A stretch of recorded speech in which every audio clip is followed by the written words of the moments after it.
The big game was a big win for a former OU player. Thanks for joining us. I'm Melissa Carter, and this is ENN Now. And I'm Jocelyn McKee. More than 113 million people watched last night's Super Bowl. If you missed it, our sports director, JJ Stin, has the breakdown of what happened. The Philadelphia Eagles are now two-time Super Bowl champions, with 2 OU players getting rings this time around. 7 former Sooner players played in the big game, headlined by Lane Johnson and Jalen Hurts. This is the 3rd year in a row that OU has had the most alumni in the Super Bowl. The Sooners have had players in 36 of the 58 Super Bowls and have won 41 rings over that time. Jalen Hurts had an amazing game, putting up 3 touchdowns and 293 total yards, even outrushing the Eagles' great running back Saquon Barkley by 15 yards. Hurts now becomes the only QB to graduate from the Sooners to win a Super Bowl and the only OU player to win a Super Bowl MVP. Lane Johnson has now appeared in his 3rd Super Bowl, winning 2 out of the 3 with the Eagles and having his 2 most recent appearances with Hurts. The 2 Sooners did upset their other alum as well, with the Chiefs having more OU players than the Eagles, including Hurts' former center Creed Humphrey. Oklahomans are bracing for winter weather that could head to the state this week. Bella Buckner joins us in Tulsa with the weather outlook. According to the National Weather Service, this week temperatures will drop below freezing almost every day. Tuesday afternoon into Wednesday, rain, freezing rain, and snow are all expected. Up to 2 inches of snow is possible in northern Oklahoma. There's a very good chance of freezing rain turning to snow mostly north of I-40 on Wednesday. It could definitely create travel problems. Make sure to have an emergency supply kit in your car and check road conditions before you head out. There's a little sunshine expected Thursday, but then looking ahead to Saturday, there is another chance of rain and snow ahead. With your weather outlook, I'm Bella Buckner. Many Oklahoma State University fans and alumni are shocked at the resignation of OSU President Dr. Casey Schrum. Renee Blair joins us with more on this announcement. Oklahoma State University accepted the resignation of President Casey Schrum as of February 3rd.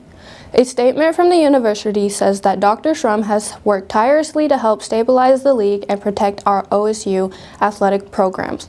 It is said under her leadership, OSU has strengthened its impact on healthcare and STEM education. The abrupt resignation following a special Board of Regents meeting Friday. However, key details about Schrum's departure remain undisclosed.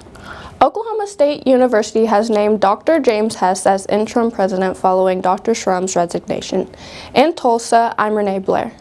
Cell phones may not be allowed in schools much longer. Last week, a state House committee passed a bill called Bell to Bell, No Cells. House Bill 1276 is going to prohibit cell phones and other smart devices because several representatives argue that phones do more harm than good. The bill would allow schools to adopt policies that work best for them before the 2025-26 school year. School boards may vote to prohibit or allow cell phone usage throughout the school day from the first bell to the final one. This bill would, of course, have exceptions for medical devices and school-issued or approved devices as well. One of the governor's big plans for this year involves illegal immigration and enforcement. But how will that work? For details on the plan, here's ENN's Harrison Favero. During his State of the State address, Governor Kevin Stitt announced the launch of Operation Guardian, which is a new plan to remove dangerous criminal illegal immigrants from Oklahoma.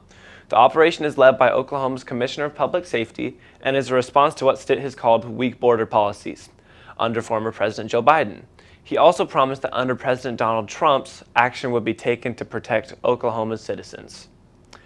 Operation Guardian would move illegal immigrants who have been arrested into federal custody for deportation.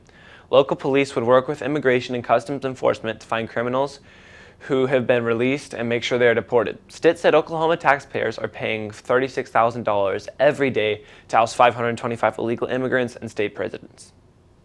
One of the nation's largest cattle stockyards is being set for sale. The Oklahoma National Stockyard is being listed for $27 million for the 100-acre of property along the Oklahoma River. The Associated Press reported that the owners of the stockyard are hopeful for a buyer that will keep the lands as they are. However, the property is ripe for redevelopment. With Valentine's Day this week, it's a great time to show people how much you care. Maybe by going to one of these fun activities together. Renee Collins in our Tulsa Bureau has all the details. Let's jump straight in by taking a look at Tulsa. At the BOK Center, Tulsa Oilers hockey is back on the ice on Sunday, February 16th. At the Tulsa Performing Arts Center, Clue on Stage will be showing the 11th through 16th. The Tulsa Farmers Market meetup will happen on February 15th. In Oklahoma City, the OKC Thunder will play against the Miami Heat on February 12th. At the Civic Center, Swan Lake will be performing February 14th through 16th.